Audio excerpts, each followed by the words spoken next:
Charles Hugo Dryden Leggatt, 25th of March 1940. And where were you born? In Exeter in England, largely because it was at the outbreak of World War II. And when did you arrive in this area? We landed one of the Union Castle ship on the 6th of November 1947. I remember because it was the day after Guy Fawkes Day. And we came here a few days later, but I don't know how many days. I was 7 years old and I've long since forgotten. Okay. So, would you be able to give us more information about growing up in this area? Yes, you must realise it was quite strange for a little red-headed English boy to arrive here. I was both a Roykop and a Roynek. It's an area which, apart from the centre of George, has always been largely Afrikaans-speaking, which at that time I didn't speak. My parents had come out a year earlier, just after World War II, because it was the first break they'd had in 6 or 7 years. You couldn't go to Europe, which was ruined, and South Africa was a place you could come to that was part of what they called the Sterling area, and this was very important. And my father had both an uncle and an aunt, a brother and sister, who had retired to live at Wilderness, so they arrived there. And in my mother's diary it said, we went to drinks last night, there must have been 20 people, so we probably met everybody in the community, which gives you an idea of what Wilderness was like in those days. There was, of course, no N2. You went on what was then a gravel road. I remember very well, because I came to school in George, the tar started, if you were coming from Wilderness, started at the railway line. On the other side of it, which they now call Neisner Road, was that part of George was called the Eastern Extension, and it had red dust, and there were pine trees, and on the side that faced the road they were always red because all the dust covered. And the other side was bright green, which as a child I always found rather strange. But so I used to come up to George. My grandparents had come out here at the same time and settled in George, and I boarded with them and went to school here. And of course, as I said, there was no N2. They were building it with the machinery which had come back from North Africa once the war had moved out of North Africa. They were bringing the lorries and the bulldozers back and were building the bridges between George and Neisner, of which there are quite a few. And the part from Wilderness through to George was a big undertaking. There was the whole Kymans River Pass and Swartrafir, all that sort of area. And so I used to board in George from Monday till Friday because you couldn't go backwards and forwards to school. It was about a 25-kilometre trip on a narrow gravel road which used to carry all the traffic that ran along the coastal road between Port Elizabeth and George, railway buses, cars, convoys of cars from Port Elizabeth to Cape Town, and that sort of thing.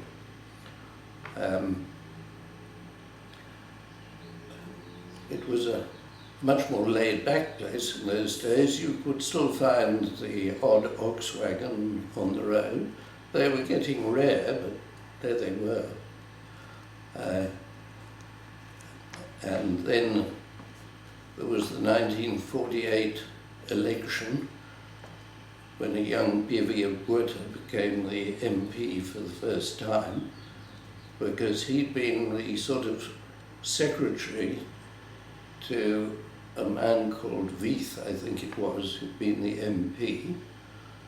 And during the election, Vieth died, probably a heart attack, I don't know. And they were stuck without a candidate, so they asked this young Peter Botha whether he would stand in his place. And as they say, the rest is history. Yeah. Can I ask you, what did your parents do when they came here? What job would your father have done? It's an interesting question. My father was a barrister, or we call an advocate in London at the Old Bailey. And I thought he'd come out here to retire, because that's what actually happened. But when they moved here, there was a Smuts government in Bar, and they were encouraging people to come out from Europe. The nationalist government had a very different view, and because my father was on the legal side and was not bilingual and wasn't trained in Roman Dutch law, it was very difficult to do any sort of straightforward legal work. But as he only had one son, me, and because prices here were so much lower than near London, as they still are, he found he was able to retire. So he retired, as it happened, early in life. But I only found after he died, nearly 50 years later, that that wasn't the intention when he arrived here. He just found it was more difficult than he thought to get a job. And he was able to get by for a while, till things improved. And what was it like? Because I presume you would have had to go to an Afrikaans school. There was, in those days, there was a little English church school called St. Mark's, which I went to start with. The first Afrikaans I can recall, although I must have known enough to understand it, was walking to the school, and another little guy of about my age coming and digging me in the ribs and saying, "Wil jy veg, Engelsman?" But later I went to the Outeniqua High, which in those days was bilingual. There was no English medium school. And I would guess that was 85–90% Afrikaans speaking, but I don't know, children are adaptable and you learn. My parents were very anxious that I should learn. They had a maid from Buggelsthorpe, and they certainly asked her to teach me the language.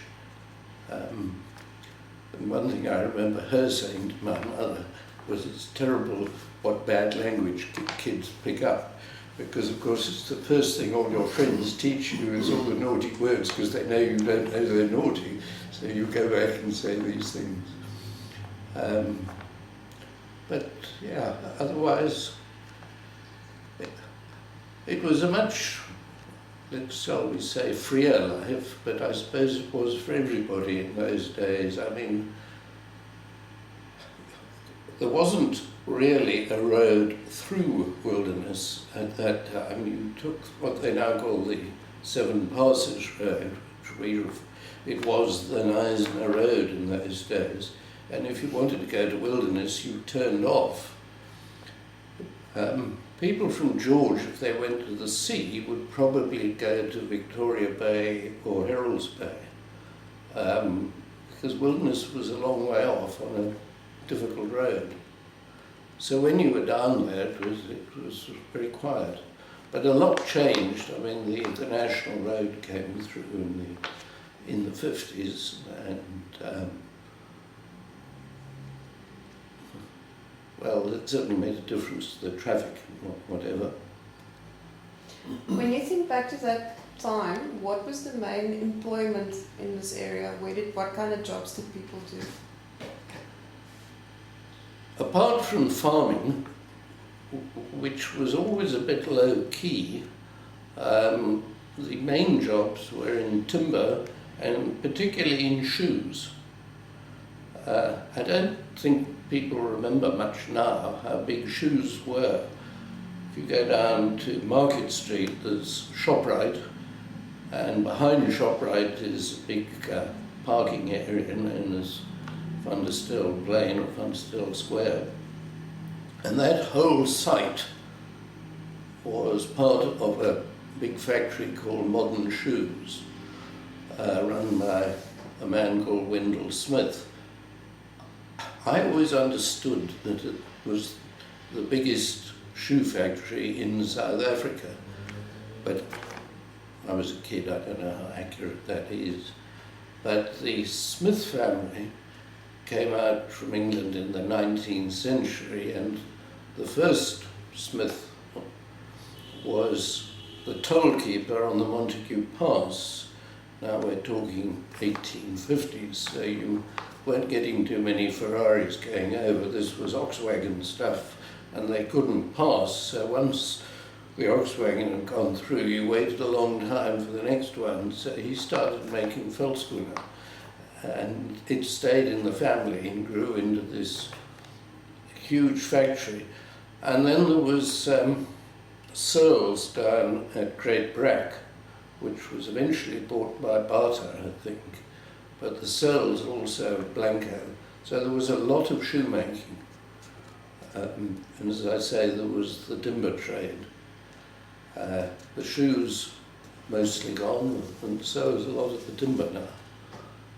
It's never been terribly easy to make money in the Southern Cape. It's a nice place to live, but not you need the money. And when you're talking about farming, what particular kind of farming would that have been? Good question. A lot depended, of course. You go over the mountain, you get into ostrich area, you get a bit closer to the mountain, and in those days it was on this side too, which was hops. All the hop farms are now all over there at Negwa Pass, and I think nearly all owned by SA breweries nowadays, but of course there was quite a lot of private stuff. I would say it was what I'd call mixed farming. If you go back to the 19th century, before they had cars, and I've read somebody there who said there were only two things out of which you could make money. One was tobacco and the other was pigs, because dairy you couldn't transport because of refrigeration, and almost everybody had a cow. And that's a big difference. You drive through George now, it's reasonably big. Everybody had their own, I don't know, maybe a quarter of a hectare or whatever, and they would grow mealies, and they would grow pumpkin, and they might well have a cow or even a pig. And the advantage going further back of pigs is that you can smoke them and turn them into bacon and so on in a way that you can't do so much with cows and sheep. So it's a lot of people produce their own food, or a lot of it. So that's a big change. And of course that came firstly with the National Road, and then with the development of the airports and things. One of the things I do remember, which I hadn't thought of, was that if you lived at Wilderness, it was quite common to get onto the train, which later became the choo-choo, but in those days was passenger and particularly a timber train, in the morning, and you would come up to town with your basket and whatever, and you'd get out at the George station, and there you would probably catch a taxi up Hibernia Street, and you would do your shopping, and then my memory's not so good on this, but I think there was a 2 o'clock train down to Wilderness and a 5 o'clock one. So a lot of people would do that, come up in the morning, depending what they were coming for, they'd catch the train back after lunch or in the evening. That, of course, disappeared with the coming of the road. And when you think back to George, how did it develop? We don't know George at all, so where did it kind of, you know, when you were here, where was the main part of George, and then how did it develop? If you go out, this building, as you probably do know, was started as the Lantros's house right at the beginning, at the top of York Street. I don't know whether you know the Grand Old Duke of York, who had 10,000 men. Well, that's who York Street is named after. He was the commander-in-chief of the British armies at the time of the Napoleonic Wars, which was when they founded George. And so this stood up here. Now, 2 traffic lights down is what I would still think of as the centre of George. If you get down there, you'll see the Standard Bank, which has been there, I think, since the 1890s, or maybe earlier. Opposite is Old Mutual, and then on the western side, there used to be the George Hotel, and then slightly nearer the mountain, you can still see, if you look closely, the initials PV, I think one may say Prince Vincent. And the Vincents were a big Mossel Bay family, and they had general dealers in Mossel Bay, Oatsone, George, and so on. And there was a similar family called Urban, who were originally German, and they had big timber plantations around George. And a lot of these family firms ran into difficulties because everybody in the family got shares, and after a while, as people got older, they found it difficult to take the right commercial decision, because you then, well, what's going to happen to Aunt Martha? She depends on the income. So bigger commercial firms came in and took over, which was rather sad. The Southgate Mall out of town stands where urban plantations used to be, that sort of thing. But I suppose that's what happens everywhere. And the residential areas, where were the older residential areas? Partly they were down, the main street is York Street, the one further east that parallels it is Mead Street, and then there are 1 and 2 cross streets. Now, originally that's where people lived. They lived down those streets. My grandparents lived about halfway down. It's, I'm not sure how the earth numbers go, but they're numbered from the bottom, and they probably come up to around about 120. And their house was number 65. If you drive down there, you'll see Agri on the left, and opposite there are 2 huge palm trees, and if you walk between them, you went into, it was an old Cape Dutch gabled house. That was my grandparents' woorkamer, or dining room, or whatever you wanted to call it. So they were all down the roads, and then there was a rather smarter suburb which was there when I arrived, called Heatherlands, which you go out from here, go a little way and you get to the hospital, and it's opposite there.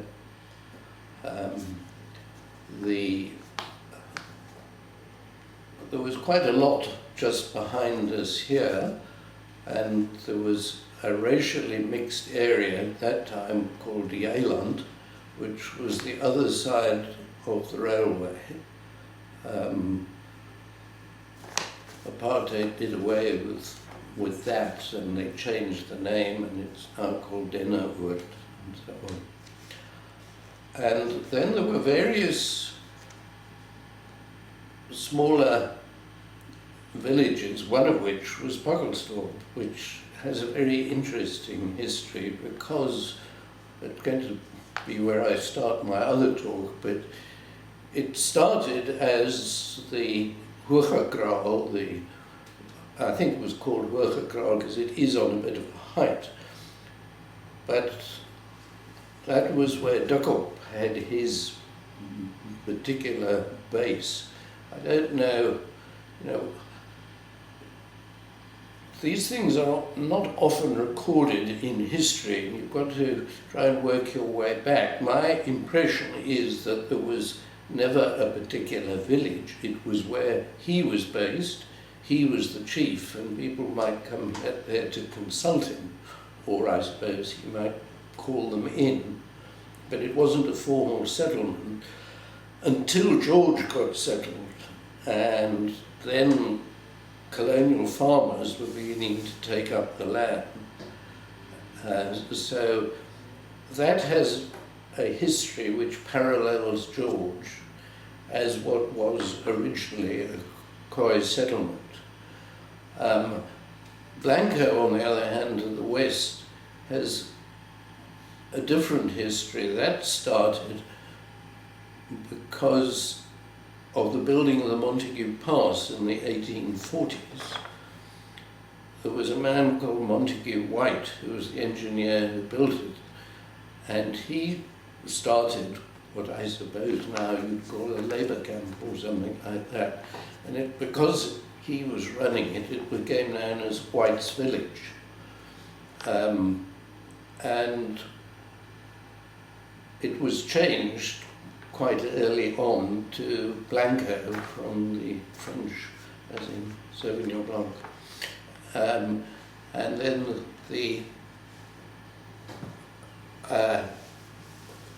what became more the coloured side was given the name Preto, which is not a word that I didn't know what it meant. I assumed it was named after somebody. It's actually the Portuguese for black.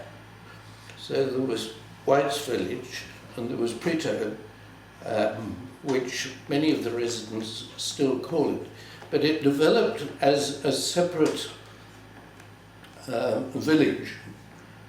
And because it was at the base of the pass, it could easily have overtaken George if it wasn't for the fact that to get the railway up the mountain, they put the station to the east of George, so which gave it a commercial advantage. Because before that, and before the road went through the garden route, people went over the Montague Pass and down the Longcliffe to Port Elizabeth. That was the standard route, and always had been. And until they built the big bridges in the 1970s, I think a lot of George people still went to Port Elizabeth that way, as some do now. You were talking about the island. When the Group Areas Act was called out here, where did those people have to move to? Do you know? Mostly people of colour would have been what we would now call coloureds, and there were a lot of coloured residential areas. I mean, at least half of Blanco. I don't really know how much apartheid affected Blanco. I think, but I'm not really the expert here, that it never quite had group areas applied to it. There were coloured people, there were white people living there. The division tended to be a bit more on money lines. It was a bit mixed. Pogglesthorpe was always essentially a coloured village, and it was the first coloured municipality in the days when we had such things. It's got an interesting history from a political point of view. But then there was, and still is, as you go out of town, where I told you about the red dust and things. There's an area out there known as Hibernia. I hope I've got that right. There's Hibernia Street. What's it called? No, it's called Rosemoor.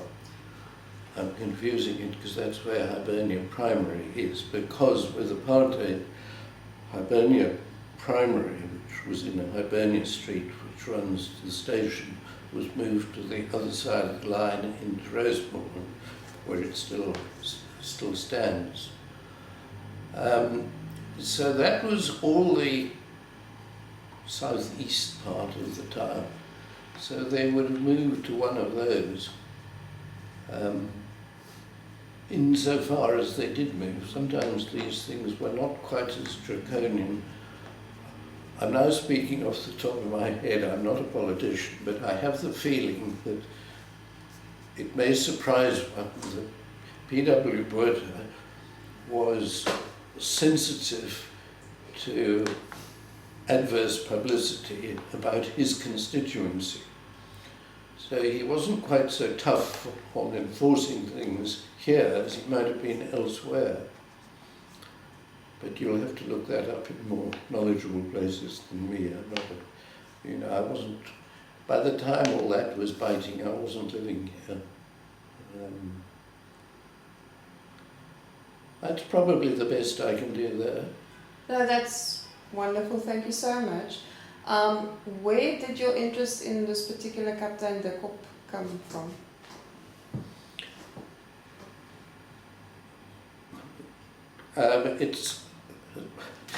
People ask one questions like that, and these things probably sort of come into your life without you really realizing them. Some people can tell you when they first kissed their wife, or I met her, and others you think, oh gosh, when, I don't know. Because I came to Wilderness in 1947, and my father died in 1996, so it was my parents' home, and in that sense mine. And then when he died, I went to live in his house. So it's been my home in one sense for virtually 70 years.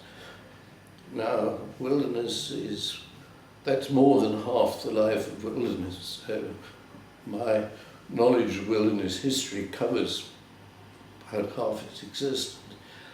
So I've been interested in this, and people have said, well, what happened before? And I had this great uncle and aunt, so I'm going to write a book on it. And of course, it's not a place that exists in isolation. And Puckelsdorp has a very interesting, coherent history of its own. And there's a book by a man called Duprier, who wrote it in the 1980s, the history of Puckelsdorp. It's called From Something to Something, From Mission to Municipality, I think, because it's just become the first coloured municipality in the country. And in it, he mentions that de Kop had this son, Paul, who went to England for schooling and disappeared in London. And we're now talking in the first half of the 19th century. And that stuck with me, not in any major way. I was more interested in what we did know about Puckelsdorp, and it's an interesting book.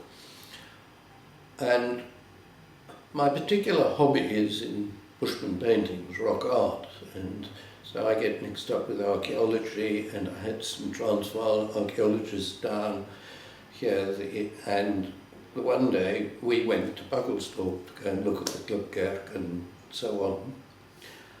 And one of the people, who was, I think, a professor at Wits, said no, he didn't disappear in London, Paul died there. And he then sent me some material that he had, which included this picture I was showing you. and I don't know, I've just got that sort of mind. I've got one chap who says he died in the 1840s, and one of the things you can do with computers now, you can look up all sorts of things that you couldn't have done. And eventually I discovered, yes, he did die in London while he was still at school, what I suspect was appendicitis. And then we had the 200th anniversary of the founding of George and of Buckelsthorpe. And there was the return of Sarki Bartman. And I was talking to a friend of mine, I don't know whether you're going to be interviewing him, called Neil Carlson. He's a poet who lives in Blanco and one thing and another. And because of Sarki Bartman, he said, wouldn't it be wonderful if we could locate Paul's body and bring it back for the bicentenary? I'm not so sure that I'm very keen on moving 200-year-old bodies around myself, but anyway, I certainly was prepared to look into it. It's a long story, but I got a friend of mine in London, and she went out to actually have a look at the place and went into the archives. And the whole area was destroyed when the Blitz and the beginning of World War II. It was flattened and built over and one thing and another. But there was a church that was built after the burial across the road, and that was destroyed. But I was able to get some of the records, and I've got the entry for his burial and all that type of thing. So you asked where my interest in that came from. I don't know, it was just little things that came into my mind and which didn't tie up. My training is in physics and maths, and I like things to tie up. They shouldn't. They should be explained. So then did you go and do more research about his life in London as well? Or? As far as I could, yes. And that's what I was going to tell you about. Yes, please. I'm coming into this story sort of backwards, as it were. I was going to tell you a whole logical thing about what the pressure the Khoi were under around about 1810, which is when we think Paul was born. There isn't an exact date, there was no record of that, but you know, there was the second British occupation in 1806. Now, we don't want to go too far into the history but 3 years after that, Caledon, who was the governor, produced some laws known to history as either the Caledon Code or the Hottentot Code, and whether or not they had a good intent, they did have the result of making the Khoi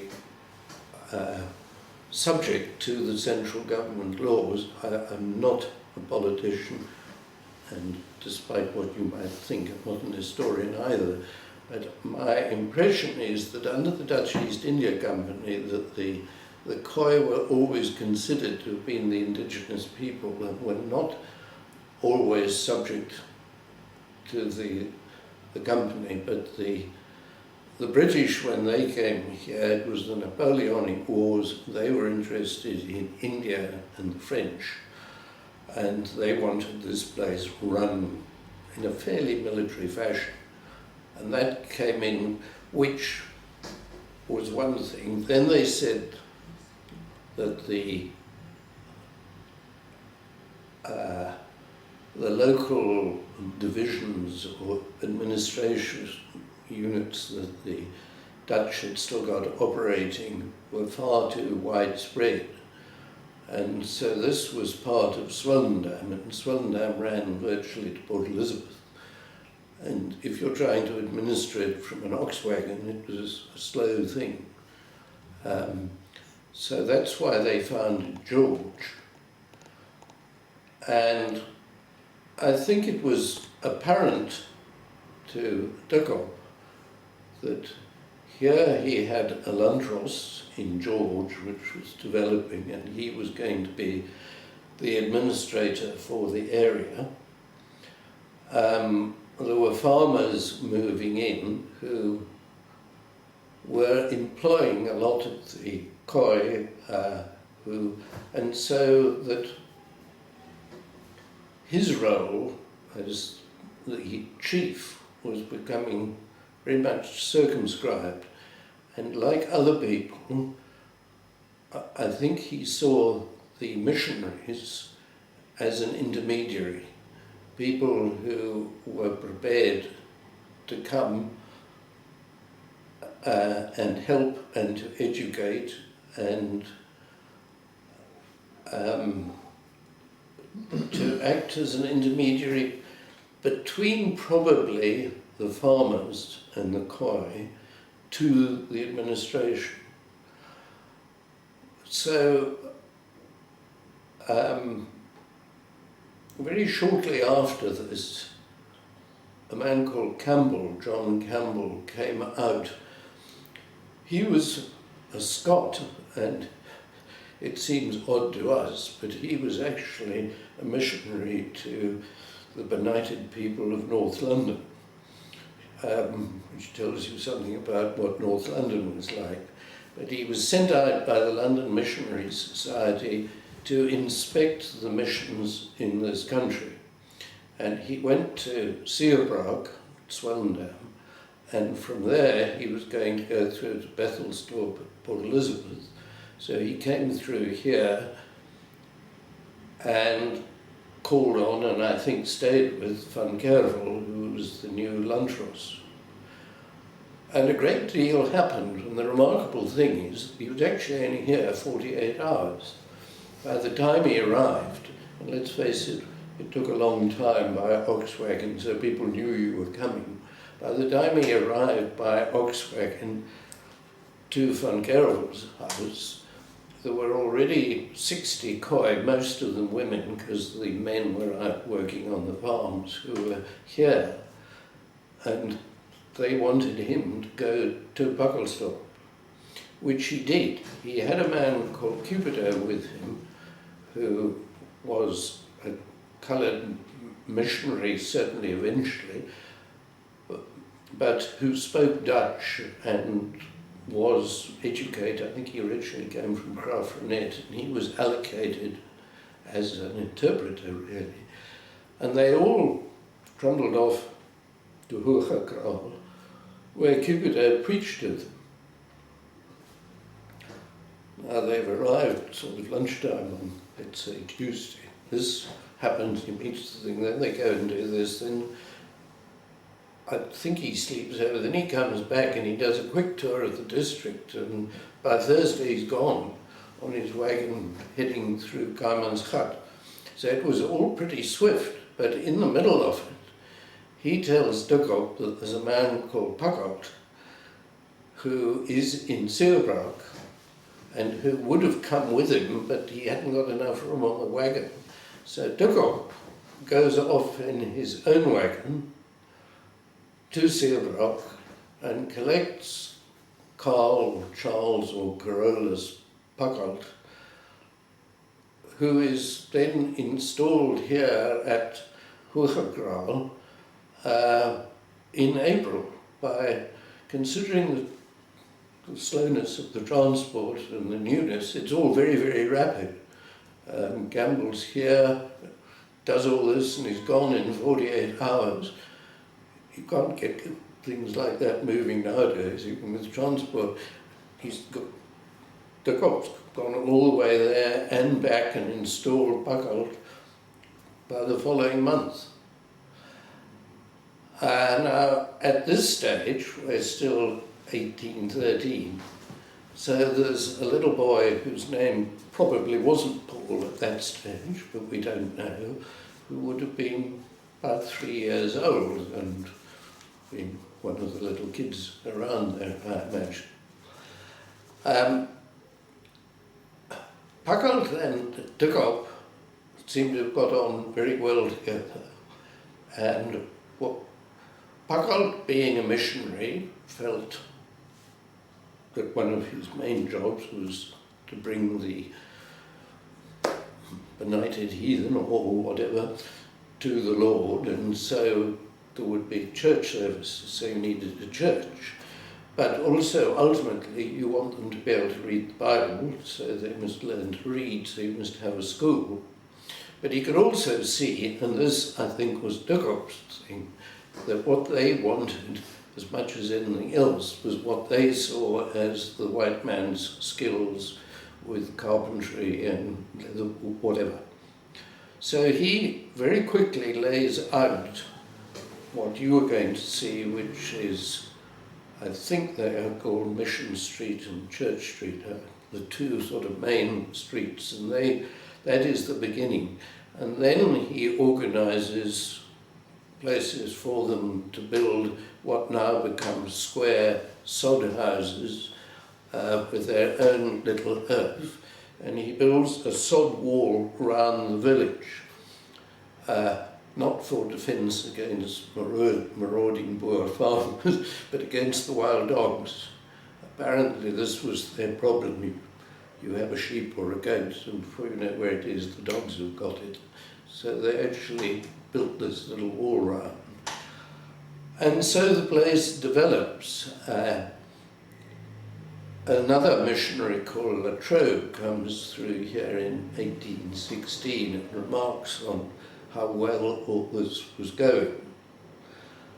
But in 1816, Dukop dies, at which stage his son Paul is 6, and he's still a little coy kid. He's grown up. When he would have first known anything at about the age of 2, all this was beginning to happen, but it would have been part of life, and I suppose he's growing up in what is now becoming a village. Dukop is now not replaced as chief. I don't know whether that was a conscious decision, or whether there was nobody suitable in the family, or whether it was felt that Packold was taking the place. 2 years later, Packold dies. And it's when he dies in November 1918 that they changed the name from Hugo to Packaldsdorp in recognition of his contribution to the village centre. And about 6 months later, Campbell comes back. When I say back, he's gone back to England. He comes back on his second inspection. And he brings with him a man called John Phillip, who is well known in South African history of that time, because he stays here and he becomes very involved with Somersetan people. But when Campbell got back to England in 1814, apparently some of his fellow missionaries said to him, well, why didn't you bring some children back here to be educated? And I think the answer was that he never really thought of it. My impression is that Campbell was more interested in religion than education. He perhaps differed from some who felt, you know, you must learn to read so you can read the Bible and what have you. But anyway, so when he comes back, he thinks, well, maybe he should take some children back, but all the evidence is that they weren't actually falling over each other to go off with this rather odd man. He takes one kid on a sort of 6 months trip round southern Africa in the wagon with him and Dr. Phillip, but when they get back, the kid goes home. They come back to Packaldsdorp in August of 1919, and he persuades Dukop's wife, whose name we don't know. She's very much against it at first, and I can well understand it, to let her 9-year-old son, and as far as I know, only child, there's no record of another one, to go off with Gamble. There's a gap in 1820 because they only sail from Cape Town in February of 1821. Now, I don't know whether Paul was with Campbell for that year or whether in some way he sent for him when he was going to go back. Because when Paul actually enters history is in a letter that Campbell writes to his cousin in England. He's writing it from the ship, and obviously there's no radio. This is a sailing ship which is returning from Australia where it's just taken some convicts. And he obviously writes it as a sort of journal. He writes I'll read it to you in a moment, my dear Jessie. But then it goes on, he sort of says, we've been on board for so long, and that's obviously in March, and then in April, and then in May, he adds bits. So he presumably only posts it when he gets to England. But if I may, can I read you this? Because this is really the only bit of, thank you, the only bit of history that we've got of Paul, this and a little bit more. Without it, we wouldn't really know that he existed. My dear Jessie, it's 8 weeks today since we left the Cape of Good Hope on the 15th of February. That's in 1821. I've got a Hottentot boy with me, son of Dukop, who was chief of Hugo, now Puckelstorp, who's now dead. I paid nothing for his passage, the captain kindly allowing him to come in place of my servant. You needn't prepare a bed for him, for he never slept in one in his life. If you give him a thick blanket to wrap round him, he'll sleep on the floor sounder than a prince. The first shirt he threw off on board happened to get soaked with water which rushed into my cabin through the scuttle. I desired him to take it on deck, which he did, but immediately heaved it into the sea as a useless article.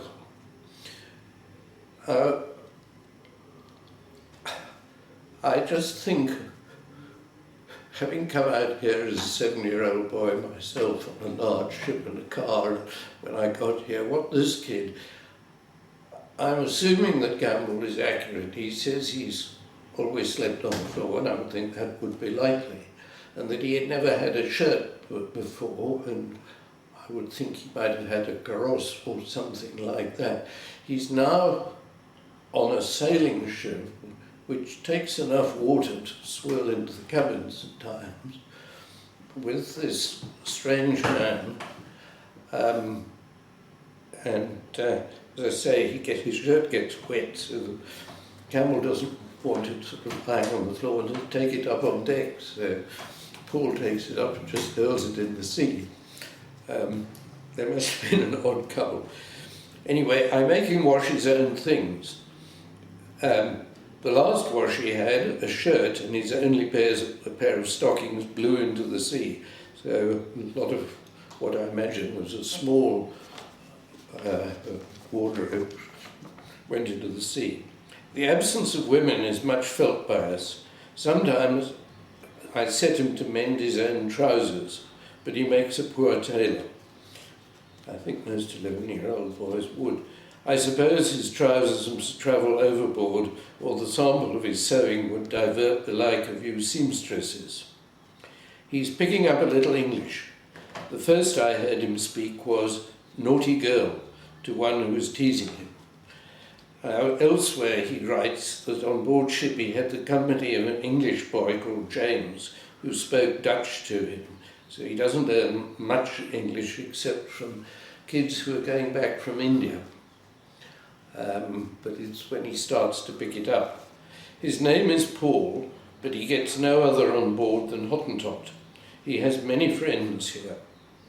I had to give my own personal security for $200 to the government, that he should be returned in 5 years before I could take him away.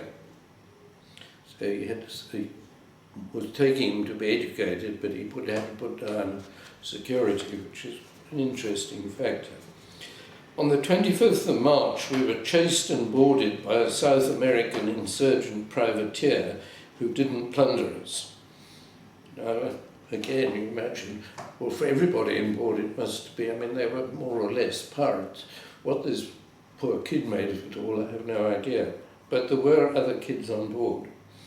And then, on April the 26th, he writes, "Since I wrote the last word above, we've had a tempest for 7 long days and nights. Now that is over, I wish you'd seen it. It would have been a display of the power of God to you that you cannot conceive unless by being in it. My little cabin was soaked with seawater the whole time." Well, for anybody on a sailing ship, that must have been an experience. For a little kid of 11 years old, an orphan kid, anyway. May the 1st, we are, from contrary wind, nearly in the same spot in which we were a fortnight ago. So what's that, February, March, April, May, 3 months is sailing. Anyway, they eventually get there, and they go out to Hackney in north of London, which is where Campbell's mission is, and he is sent to school. Now, that letter is in 1821. In 1823, Paul himself writes this letter. On August the 2nd, "We have 1 French man and 1 Portuguese man in our school. I did ride here in the coach because it rained. The 2 Madagascar boys are gone to Manchester to learn Latin and Greek, I ask you. I was very sorry when they went away. I hope that when you come home that you will fetch me here again, for Joseph and Samuel, who are presumably Campbell's sons, are very glad to see me. The thieves have been stealing the apples in the garden. I remain, sir, yours respectfully, Paul Leggatt." This is 2 years later, and he's now 13, and it's quite a change, and it's about the time that picture is done of him, where he's now obviously used to wearing a shirt. And he then, sadly, the following year, develops what they call a pain in his side and dies quite quickly, which sounds to me as if they would be probably appendicitis. And Campbell writes later, "Paul Leggatt, whom I brought with me to England and who lately died, we hope in the Lord, was a son of his," he's talking about Leggatt, "and was making considerable progress in his education and likely to be instrumental of his good to his fellow countrymen on his return. But God, whose thoughts are not as ours, saw fit to call him to the eternal world, professing as a sinner his sole dependence on the Saviour. I bow to his holy will, saying, Amen." Now, doing research, one of the places to start, because the English have good archives, is to go to the birth and death records, and I went to the National Archives, and there I found, ultimately, in the Register of Births and Baptism at Kingsland Independent Chapel in Hackney, London, with a register of burials from 1810 to 1843, this little bit in Campbell's handwriting, which reads, "September 1824, Paul Leggatt, son of Leggatt, Hottentot chief of Hugo, South Africa, who was interred in the north end of the burying ground behind the Kingsland Chapel." Signed, John Campbell. And that, sadly, is the end of the story, because they later built a big chapel with a spire and things across the road. But here there is still a John Campbell Road to this day, and that is where we think he was buried. But But as I say, the whole thing, when we went to look for it, a few years ago, had been destroyed 70 odd years ago in the Blitz and rebuilt, and there's a cinema there, and there's a Tesco's, and what have you. And so